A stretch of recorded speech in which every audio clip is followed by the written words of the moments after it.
Hi, everybody. Good morning. Thank you for joining us today. Apologies for having, for the confusion about what time these sessions are taking place. I've confirmed that at least for the time being, this is when these tutorials are going to happen because there's conflicts apparently with moving it to when I thought they were happening. So again, yeah, I'm sorry about that. But if you weren't able to make it this morning because you had a conflict or you were slept, hopefully this recording will help.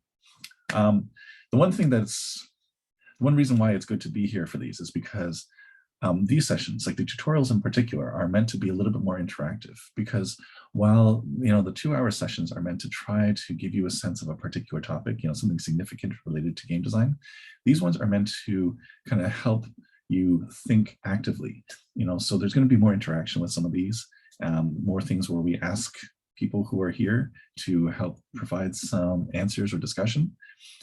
So this is just one of those things that the lectures on Tuesday are meant to help, like talk about some significant thing, whereas these ones are supposed to help get your brains going. And it's a course that involves creativity and design. So that doesn't happen with, just passive, passive attendance. We need to get some sort of interaction going.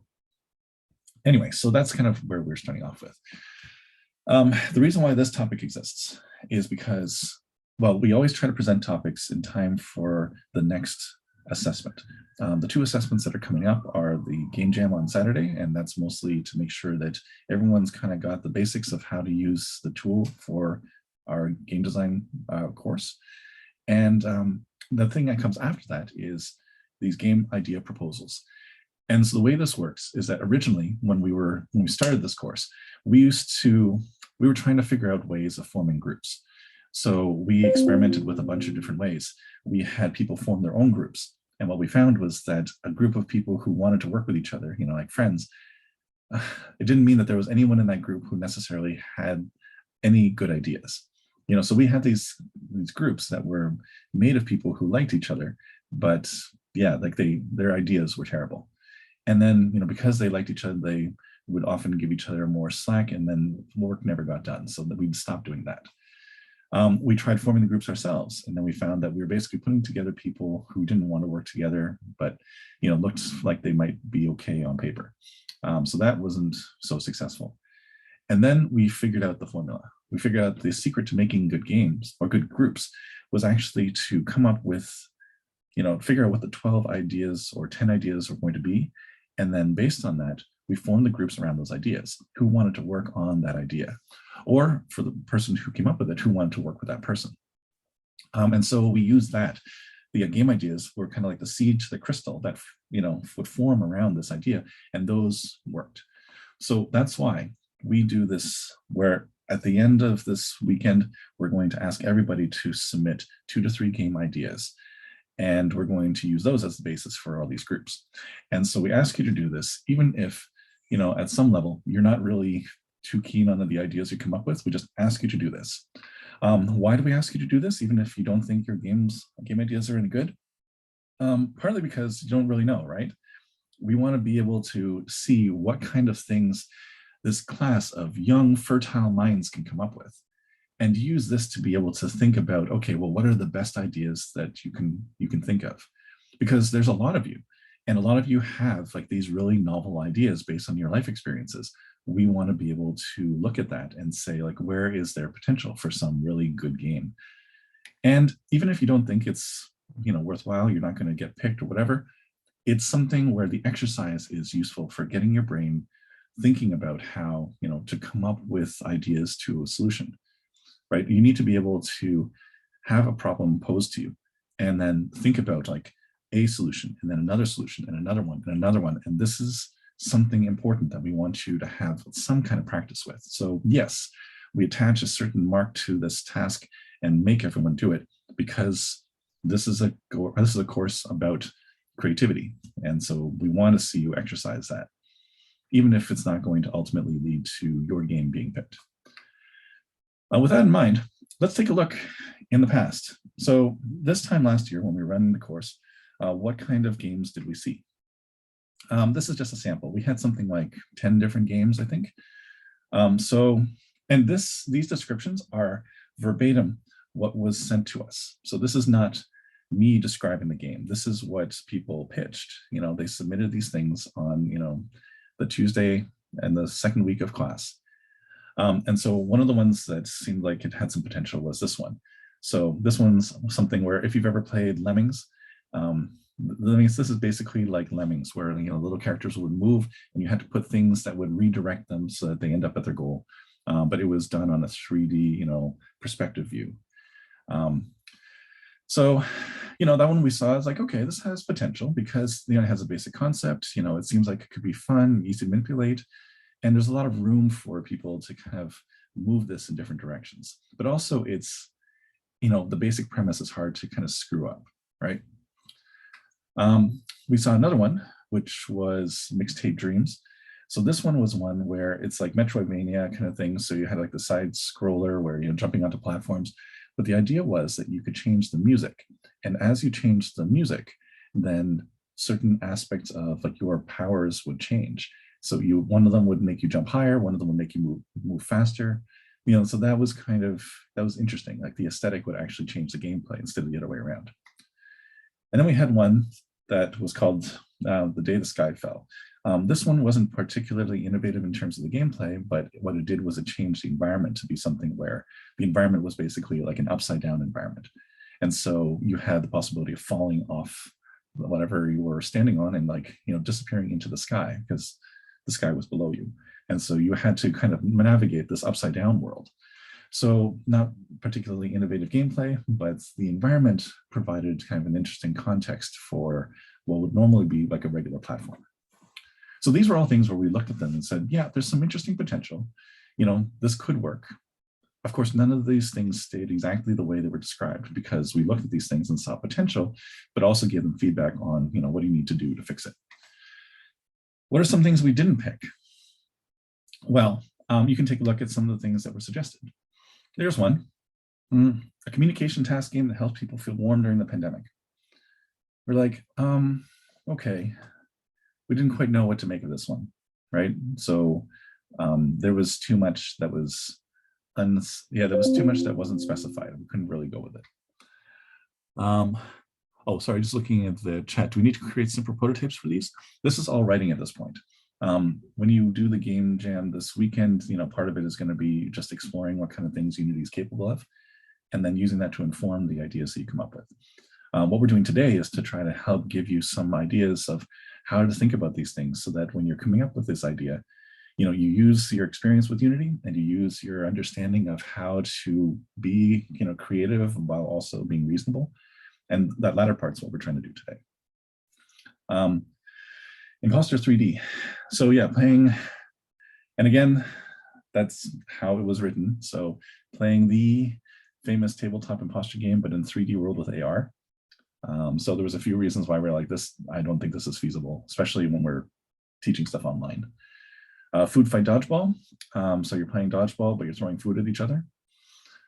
Like, okay, well, I mean, adding food is always fun. But it's like the game itself, would the game itself be fun? If it's not, then adding food to it isn't going to make it better, or not enough.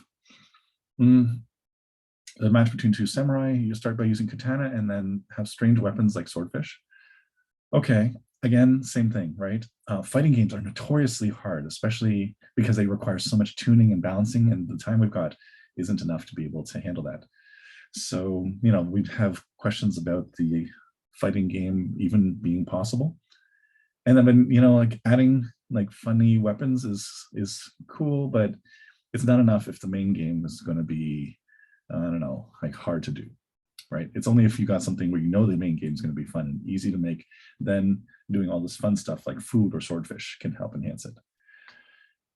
And then we got this. I'm not even going to go into this. Like, this is one of those where we started reading and we're like, and it's like this seems like it's like a story. It doesn't seem like an actual game.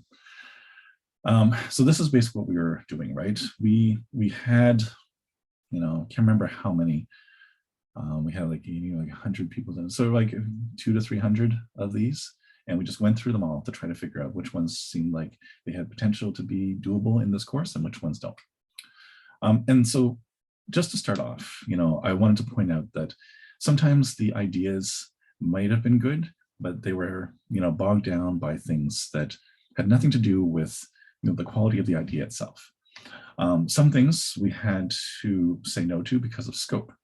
Scope meaning like, this seems like it'd be a great idea, but we only have like 10 weeks to do it. And you only have a team of like 8 people. This is going to take months to make. We can't do it. What we're trying to do is something that's, small, short and sweet, but, gives you an idea of where this game could go if you want to go further. Some people didn't provide any kind of detail, right? The staying warm during the pandemic. What does that mean? How is that going to work? I have no idea. I'm basically trying to fill in gaps with my imagination. The last one, it was basically like a story. And I know there's a lot of story-based games, and we're not trying to knock those, but we're just saying that there needs to be an actual game in there, right? It's great to have backstory. It's easy to have backstory. It's hard to figure out what this kind of interaction will be, right? And so some people will opt for telling this giant epic story, but forget to actually include the game in there. Some people will make something that has just got way too much in it. Like, this is related to scope, but saying like, I'm going to do this thing, and then this is going to have some power-ups, and then when you get to this point, it's going to be like this. And we're like, oh, dude, just one, like a simple concept that when you have time later, you can expand on, but, got to make it something small. This like multifaceted thing is like some Frankenstein monster of game ideas. We need to have this thing be narrow enough that we can see you actually completing it. And the category that I like to call, where's the game? So people will describe something like the scenario, and there's no actual game in the description. And so we just kind of like, okay, well, there's no actual game here. We can't do anything with this. It seems like a cool scenario, or, you've described the environment very well, but we need an actual game. So that's what we're trying to talk about today, is figuring out both how to articulate this idea in a way that allows people to understand what game you've got going on in your head, and also trying to give people like a little perspective on like, how do we figure out what a good game would be? And before we do this, I have one big disclaimer, which is there is no secret to coming up with good games, right? If there was, then we would never have any bad games. But all we can do, is we can try to come up with ways, to say, okay, if this is a creative exercise, how do we try to help that creativity, right? Saying that there's no good ideas doesn't mean that we can just turn our backs on you and then let you like fend for yourselves. There are some guides based on past experience that we can share, and that's what we want to make sure we do today. So that's, and also, the first idea you come up with is never going to be the best one. So we always say, look, come up with one idea. And once you've got that out of the way, come up with a completely separate one and another one and another one. And we try to move on from there. So this is what we try to do. We provide you with some approaches to help you with this ideation process, help you try to get those creative juices going. And I guess you have to trust us a little bit that this is going to work well, because not because we knew from the beginning how these things work, but because some of the knowledge of how games work, which ones are going to succeed and which ones are going to fail, have just been gained through years of watching past students try, and some succeed and some fail, and then us, trying to figure out, what are the things that connect the games that did well versus not, right? So it's going to be hard. Like it's hard for us to articulate that this is going to make a game good, but we can say, oh, this thing is going to be like, scope is going to be a problem. So make sure you're aware of that. Complexity is a problem, not describing a detail, not having an actual game. These are all things that we know have caused game ideas to falter. But let's try to deconstruct this a little bit, because there is some theory behind this that we can tap into. All right. And the way we do this is we're going to take a look at, underlying everything, what makes a game the way it is, right? Like, what is the core element of a game? Because until you can examine or understand that, then there's no understanding of what this game is doing or what this game is about. And this ties into this concept of game mechanics. all right? Game mechanics is a term that you'll see a lot around, and there's multiple definitions of it. There's two main ones that I've seen. One is the one that we're going to be using in this course, and the other is from people who are doing things like gamification, right? Gamification, if you've seen this, is like taking an existing process and trying to put, like gaming ideas over it. And so what they'll do for, mechanics is they define it in terms of things like rewards and, progress bars, that kind of stuff. We'll talk about that later. That's going to come later in the ludology process. But for now, what we're more interested in is the core of what actually makes the game, like what helps you identify, the core elements of this game. So this is something that's, it's hard for people necessarily to figure out, because when you're playing a game, there's so many things that you might like about it. It's hard to take away some of the things that you like to figure out what the part is that it's actually about. And so one interpretation of it, when it comes to game mechanics, is how you're meant to interact with this game. Like what is the core, what is the core aspect of this game in terms of how the game works and how the game interacts with you, the player. Okay, this is all still very abstract, right? Because I'm trying to define this term. It's better if I show you some examples, okay? So one kind of mechanic that you have is a driving mechanic. All right, and this, pretty obvious, right? Driving mechanic in this, you're driving a car, right? And so this is fine, right? You can imagine, okay, yeah, this is driving, right? This is a driving game, of course. I mean, is the mechanic that you just say, well, like a first-person shooter is a first-person shooter mechanic? No, the driving mechanic is a thing, because while this is the obvious way of visualizing a driving mechanic, there are others. So, mate. Oh, I hope he likes us. This is also driving mechanic. Again, it's not about racing. It's not exclusively about driving. Like the driving is certainly a major component of it, but it's a component of some larger thing where you're trying to accomplish some goal through driving. Right? So it's not about driving for driving's sake. It's about, like you have to chase after this car and you need to be able to use your driving mechanic to do it. All those stunts you used to do. This level of derangement, I'm impressed. Does anyone know what game this is from, by the way? Is he like you? Oh my God! Okay, sorry. Does anyone know what game this is from? Yep, GTA 5, right? Seems rude not to follow and then through here the we window. Go. Awesome. Yeah, it's an old game now. This one, driving mechanic, right? It's still a driving mechanic because what you're doing is the same idea that, and then this is where we examine, okay, so what makes a driving mechanic? Does it have to be in a car? Or is it the idea of what you do when you're driving, right? You've got a path that you're trying to navigate. You have the ability to control your character to be able to make them go left or right, but generally in a straight direction. And yeah, you're trying to, the main core of it is your ability to control the path that your main character takes as they move forward. All right, one more. And this, if you're talking about old games, this is an old game. This game is called Flower, for those of you who haven't seen it before. And no car. Your main character is, I guess you can say it's this group of petals. Your main character is the wind, okay? But they're still the same idea, right? You are going forward. You're able to steer this little cluster of petals left to right. You've got an objective and you're trying to help navigate your main character through this world in order to achieve this objective. Driving mechanic. Yeah, this is made by the same people who made Journey and Flow.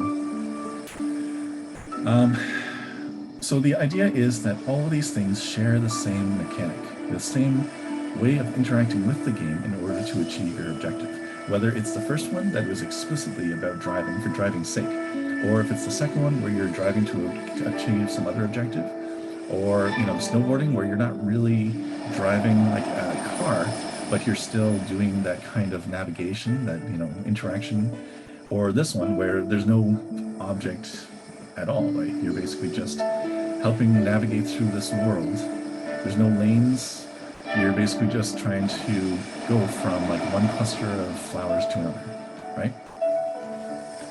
All these have the same interaction in terms of the controls you have, in terms of the idea of moving forward and then ability to steer.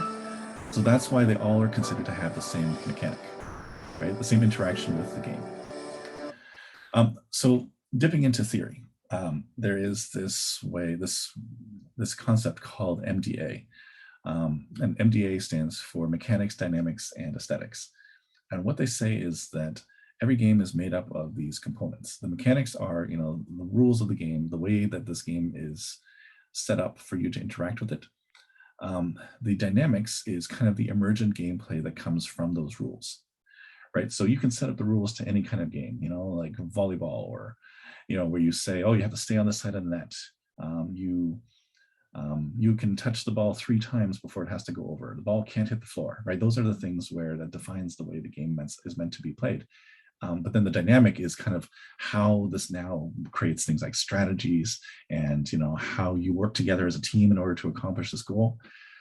The aesthetics is something, well, it doesn't show up in professional sports as much, but in games it's supposed to be, and what is the feeling you want to evoke by setting up these rules, creating this kind of emergent gameplay, all to achieve what? Do you want this game to be a very relaxing experience? Do you want it to be, visually aesthetically pleasing? Do you want it to be like exciting and action-packed? And so the idea is that developers start with mechanics to develop some sort of dynamic behavior in order to achieve some aesthetic result. And the interesting thing about this is that as a designer, we look at things from left to right. We make this game with the rules, set it up, see kind of how this creates an emergent gameplay, and then see if that achieves what aesthetic quality we're looking for. Whereas players look at it from the other way, right? They look at a game and they have this feeling about it. And if they look deeper, they can kind of see how that feeling was evoked. And if they look really deep, they can understand the rules that created it. Anyway, so MDA is just this concept, or this framework for looking at games and seeing it as being a component of these 3 things, where we start with the left and then move to the right. And you can kind of see this sometimes when it comes to movies too, that people will kind of set up the rules of a universe before they start animating it, in order to be able to say, like, in any movie, what are the characters able to do? What kind of rules govern, the way characters can interact with each other. And that creates this aesthetic quality out of it, right? So this is not new to us or unique to games. This is just a thing where you set up rules of how this universe works, and then that will create some sort of emergent behavior. And this is a big thing when it comes to things like Nintendo, right? Like they will work on the mechanics of their game for a very long time, just to make sure that it feels just right before they start designing all their levels. So things like, how does Mario jump? Like how high, and how should it feel? What's the speed? And things like, how should Mario run? How about swimming, right? All these things, they take a lot of time to tune it to get this aesthetic quality just right, based on how this character works mechanically. So this is just a little dip into some of the aesthetic things that you might want to create. Like, do you want to create like a good story? Do you want to have this feeling evoked? Do you want to have people feel like there's some challenge? These are all things, like goals that you might want to achieve. So when you're thinking about these mechanics, you never think about them in isolation. You're always thinking about, well, what kind of experience do I want to create? And what mechanic can I put in place that will make one of these things happen? So this is where, someone brought up Journey.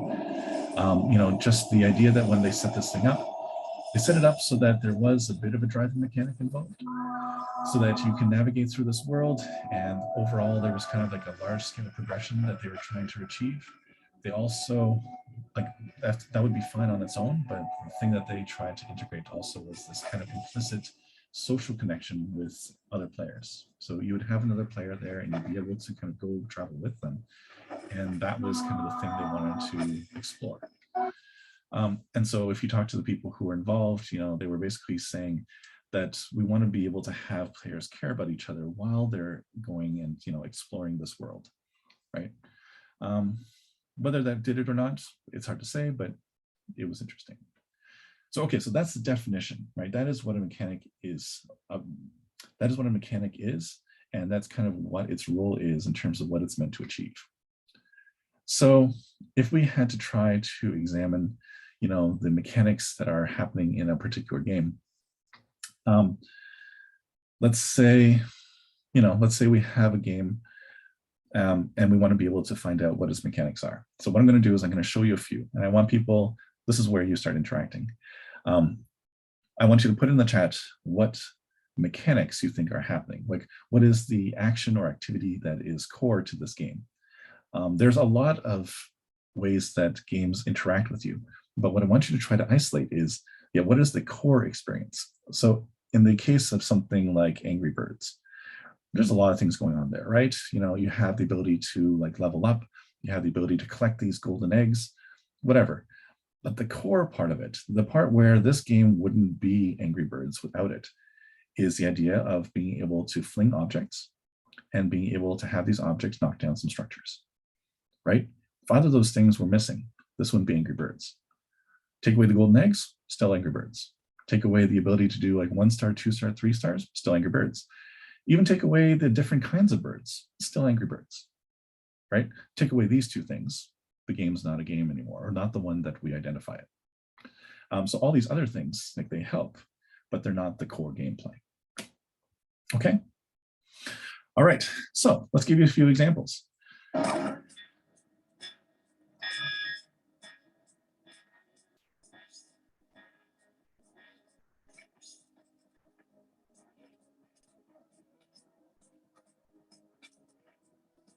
All right, what are the mechanics, the main activities or interactions with the game that you see here, even if you've never heard of Super Meat Boy or ever played it?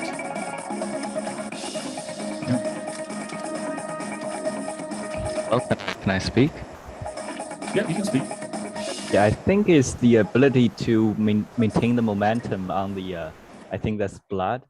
And on the, that's the differentiate that game from other platforming game is that you maintain certain momentum and to perform some special moves compared to other platforming games. Mm-hmm. Even platforming on its own is a genre. But then when you talk about it being what is the actual action that you're doing in a platforming game? What would you say that is? Because when we say platforming, it's almost like you imagine a structure, but what is the action that you're doing that platforming games invite you to do? Yep, so you got the running, but then you had that in things like Endless Runners as well, right? Where there's a running idea. What about platformers though? What is it about platformers that takes this idea of running and extends it to a very specific kind of action that you need to do? Yeah, so there's the jumping, and the parkour with precision thing. It is the idea of precision jumping and precision. It's it's basically trying to navigate through an obstacle. And so, there's no official list of these things, but there are certain terms that people tend to say. So things in this case, it would be almost like a navigating, the fast-paced navigation game where you've got this thing and you have to maneuver through the obstacles that it presents. And so the idea is, it's a fast-paced navigation task. Can you get through all these obstacles in the time that it's providing? Let's look at another one.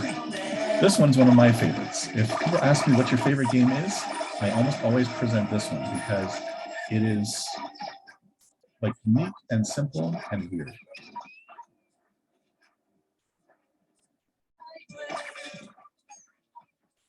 What's the mechanic going on? I would list about 2 if I had to name some.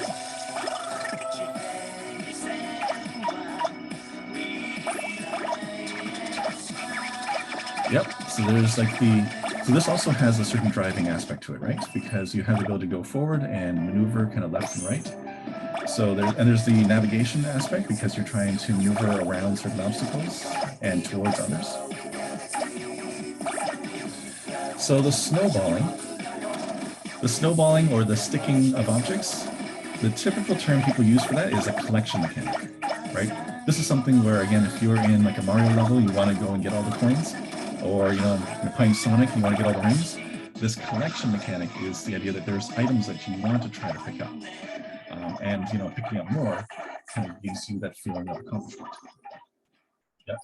So you've got driving, you've got navigation, you've got collection, right? These are the tasks, the actions that you're performing. If you didn't have one of these things, this game wouldn't be the way it is. Sorry, I know it's a little loud. And just to give you a sense, yeah, when this thing continues, it ends up becoming somewhat ludicrous, right?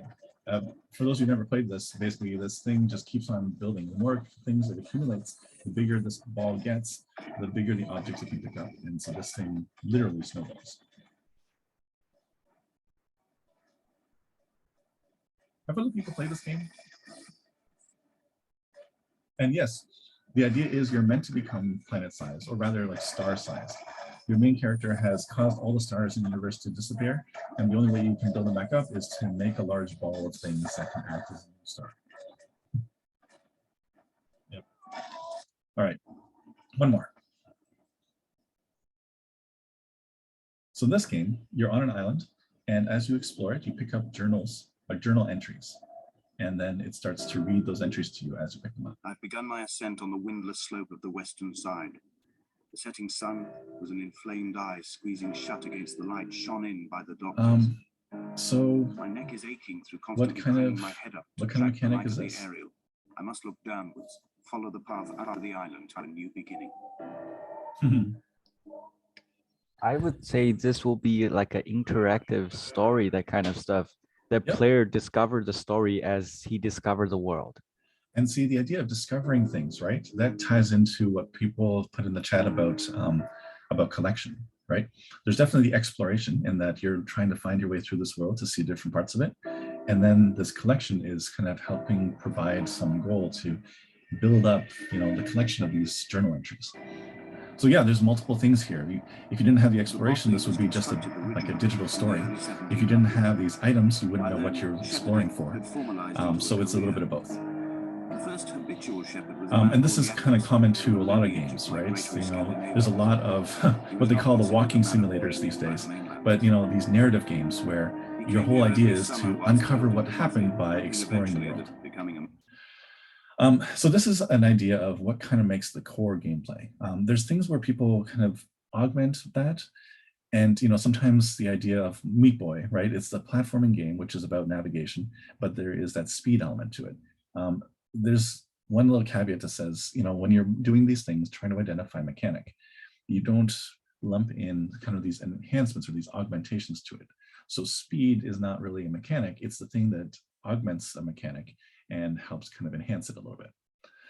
Just like if you're navigating through, projectiles, then the bullet hell idea is a way of like enhancing that or intensifying it, but the core is still a navigation mechanic.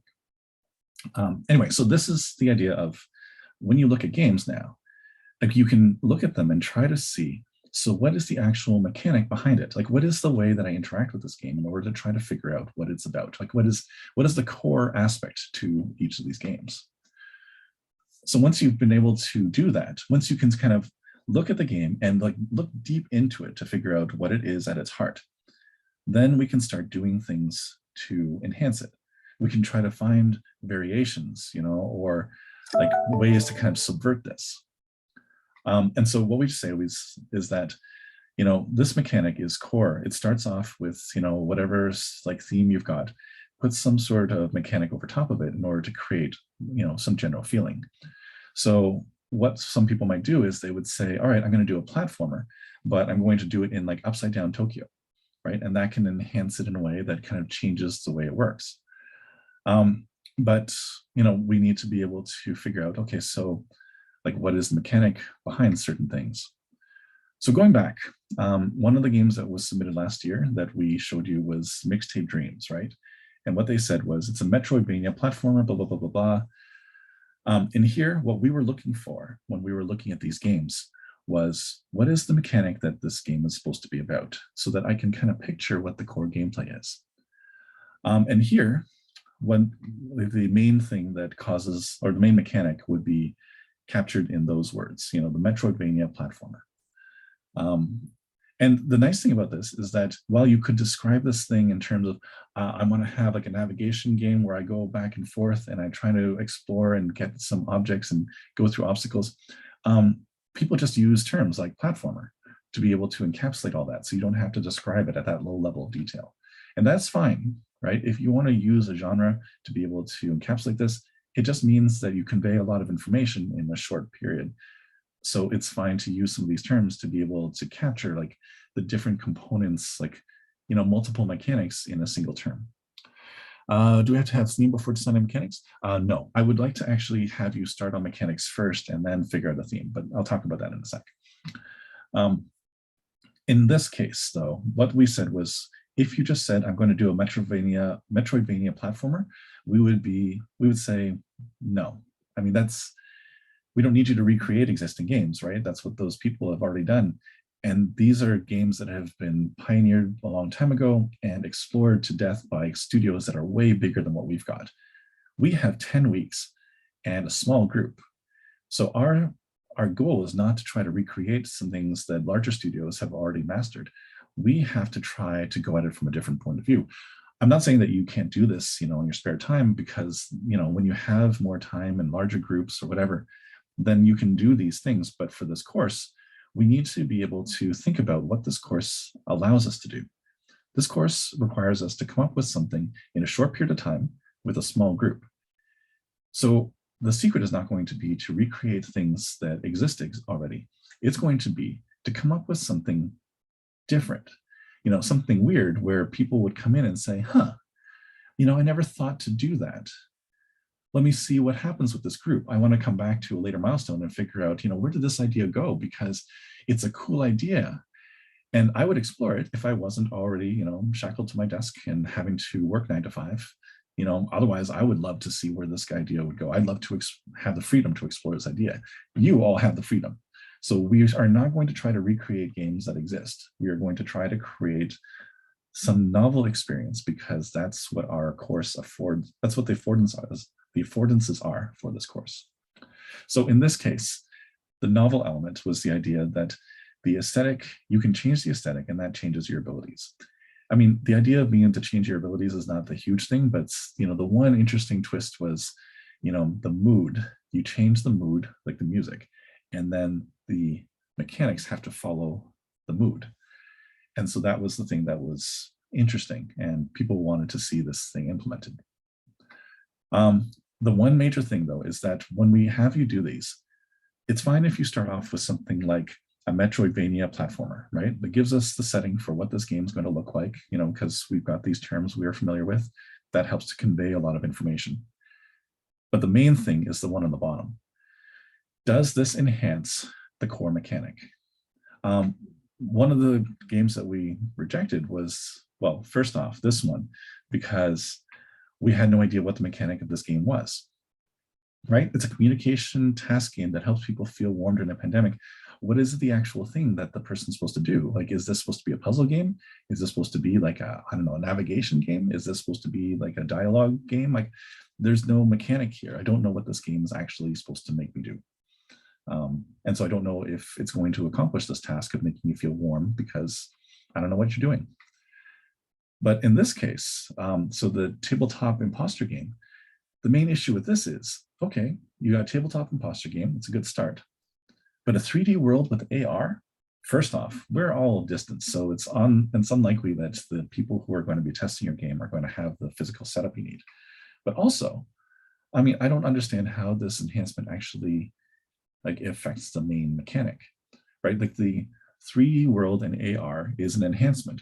The main game is an imposter game. The two seem too separate for the enhancement to, do anything novel with this genre. It seems almost like there's two separate things going on here, but one isn't going to actually have any effect on the other. Even the ones that we did approve, we tended to give them a lot of feedback, because the day the sky fell, this upside down Tokyo game, we were saying, okay, look, you want to do puzzles. Puzzles are hard. puzzle games are a little bit more slow paced. They're a little bit more like, let's figure this thing out, but they're difficult to do, especially when you're trying to integrate them into this, interesting conceptual level. So we gave them feedback to say, like, be careful about how you're going to do puzzles. Maybe puzzles means like navigation, right? The thing that was compelling for us was that the flipped gravity wasn't just an aesthetic choice, but also an interesting gameplay effect, because you've got this world that's upside down. How does that affect the way you're going to interact? That was kind of cool. The one day left to live, we're like, that's okay, whatever. It's not really necessary, so whatever. The climbing and navigating, there's the mechanic. Okay, so this is kind of where the mechanic actually is. I can use this to figure out how you're meant to interact with the game. And now I kind of understand maybe the puzzle adventure part more. And then this part, it's like, we have no idea what that means. But there was enough in there. There's enough to picture upside down Tokyo, platformer, and it would be interesting to see, like, the level design would be the key element of making this game fun or interesting. So what I'm going to say here is, and this is an exercise that I would, if we had more time, I'd probably get into it more, but what I like to do is have people describe the game, like the game mechanic, the main mechanic behind it, without saying anything that would help identify the game automatically. So for things like Pokemon, if you said like, little animals, whatever, no.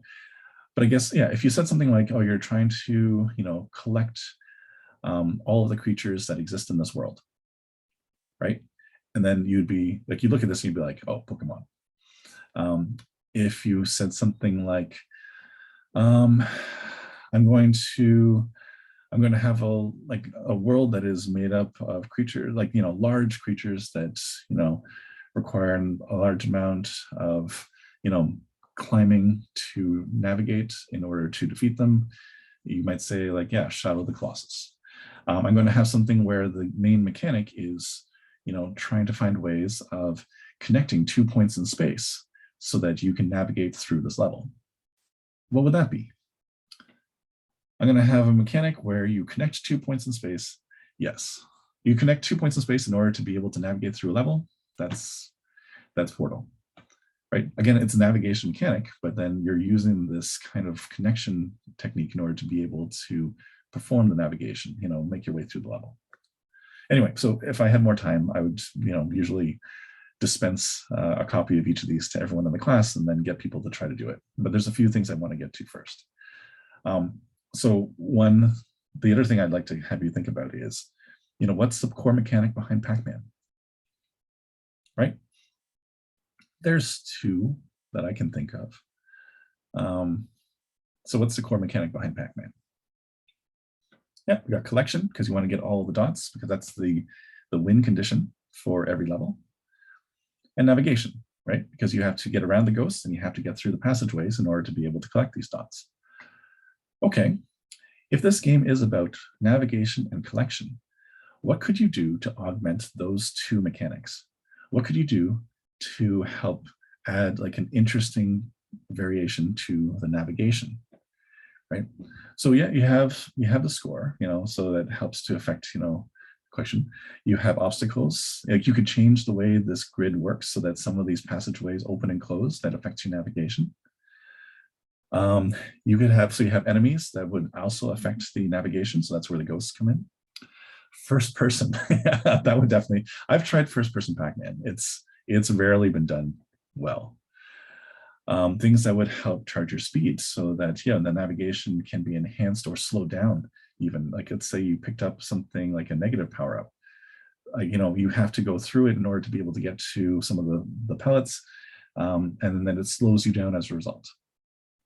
Right? Battle Royale, there's Battle Royale Tetris, right? But now you're starting to see how you can take an existing game, and this is a good way to start, is existing games, and then figure out ways to enhance it. But the only way you can do that is by understanding what the key mechanic is underlying that game. Once you understand that this thing is about navigation and collection, you know what kind of things you can tweak in order to enhance it, right? You don't want to make this thing like a 3D world with AR. that's not necessarily going to help, maybe with navigation, but not quite. But you want to think, what is the act that that the player has to do? It's a navigation through this set of, through the set of tunnels, and I need to collect all the pellets. What could I do that changes? Maybe I add some things, extra things that you can collect at different times. Maybe I can change the way you maneuver through this. That's where you start to look for enhancements to try to mix things up. So anything else that kind of goes away from those things doesn't tend to work so well. And then once you get to this point, then you can start thinking about the aesthetic. And this is where someone asked about the theme before. I tend to say, look, this game should work if it's just cubes on cubes. And once you figured out what the mechanic is and how this game's going to work, then you can figure out this behavior would fit with this theme, right? But it's like trying to make a car by coming up with the outer shell and then figuring out what kind of engine can fit inside it. Often you have to think about physically what's going to be underneath and then figure out how the outer part's going to look. So this is why aesthetics tends to be saved to the end. So, okay, so all of this is all just meant to help you see what games are like at its core so that you can understand when you play a game, what kind of game is this? And as a result, how you can enhance it. And this is where we say, do not feel like you have to make up an entire game that, from scratch where you're not consulting any previous sources.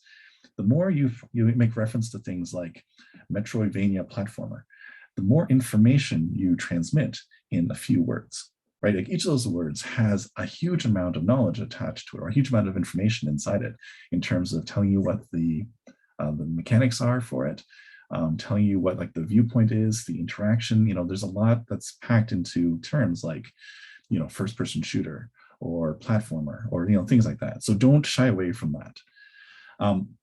So using these as like a general starting point is always good because, we're not saying don't come up with something completely original, but just know that, for this course, it's often easier to be able to start with something and make like a tiny little tweak on it. Especially if what you're going to do is say, take a genre that people already feel familiar with and subvert it in some way. So like there's a lot of examples of games where they take some domain that, people feel like is pretty standard, and then they take a little tweak to it, and then it completely changes the way people perceive this domain, right? And that's a popular thing these days. So I'm not saying you have to do it, but I'm saying that if you are going to tweak things, tweaking things in a way that makes people go, whoa, it has a nice effect of, impressing people, even if they don't know what your game is going to be like. Yeah, so all of the other thing I say is don't try to change too much. Like in things like this example, you can do one change and it has a cascading effect that you can explore in the game you make, right? So don't feel like it's going to be something that's a Metroidvania, but I'm going to do it, in VR, and it's going to have like multiple players at the same time. And it's going to the more you add to this thing, the more bulky this gets, the more difficult it's going to be to implement. And scope is going to be one of the biggest challenges. How do you make something that is both interesting, but doable in a short period of time? Like almost where if you can imagine doing like a prototype in the game jam in like 6 hours, you think that would be possible. Like you would be able to spend that time kind of figuring out what your game might be like, right? So just aim for something that is small, but interesting. The other thing we ask you to do is do this 10 times. Like come up with a game idea, articulate it, then put it to the side, then do it again, articulate it, put it to the side, and do it again. The reason why is because your first game is rarely going to be your best one. And so we say, you know what, everyone always does this. They come up with a game idea and then they get so locked into it that they feel unable to consider anything else. And this is not only bad for yourself because you're cutting off your own vein of creativity, it's bad for anyone you're going to work with because it means that you have the inability to embrace other ideas. So the more you can do this now, take an idea, come up with it, put it aside and not get too attached to it, the more your brain can then start exploring all the other ideas until you come up with something that isn't what you would have thought of immediately, but has a lot of really interesting potential because it is, it's kind of weird and yeah, it wouldn't be something that someone would think of right away. All right. So again, if I had more time, I would do this little exercise where we kind of figure out what could you do with like a time travel mechanic. But it's 11 o'clock, so I want to make sure that we kind of leave you on this note. Saturday, we're going to get together and actually just jam a game and explore what Unity can be like, what its power, what its potential is, and what its limitations are. But right after that, I want you thinking about this, coming up with about like 10 ideas. Just spitball them, come up with them quick. Don't spend an agonizing amount of time, fleshing it out. Just a bunch of ideas, and then looking over them, see which one of them satisfies all these things. Scoped. Seems like it'd be easy and straightforward to implement, but it does something interesting that you think would catch people's attention.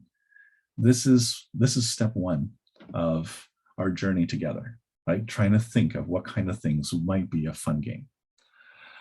The games in the game jam must be 3D as well. Yeah, we want you to, so this first game jam, we're going to form you into groups, but these aren't going to be your final groups. This is just random assignment of people so that they can try working in a group and see how to share things and maybe meet a few people that might be people you want to work with later. But whatever game we make, we're going to throw out, right? So you just make something like quick and dirty, and then we don't get attached to it because we understand it's meant to be terrible. Should it be in 3D as well? We would definitely encourage you to do that, again, just to understand the limitations of what it means to make a 3D game, so that any game you propose, is informed by that and tries to adhere to what's possible, right? You don't try to come up with something too ambitious. So basically see what you can do and use that to figure out, okay, what kind of games would I not want to explore then as a result? I think that you want to be thinking about the game. So I was asking about the ideas beforehand. Start thinking about it now, but we're going to say by Tuesday, we want everyone's ideas in, so you don't have to come up with it right now. Use this weekend's activity to help enhance whatever ideas might be brewing in your head, and then just come up with these things, at some point before you submit your best 2 or 3 on Tuesday. The surveys we filled out only for you and the TAs. We'll be seeing them to form your groups. The only people in the class that will see those will be the team leads. So whoever the 10 people are that we pick the games on, we'll basically give them this list of all the people, because we're going to have to figure out, okay, well, what game would work well, with the people we've got. You'll see. But basically the only people who are going to see it are the course staff and the 10 team leads. Yep. Anyway, that's what I wanted to cover today. I hopefully will see most, if not all of you on Saturday, and yeah, get those creative juices going.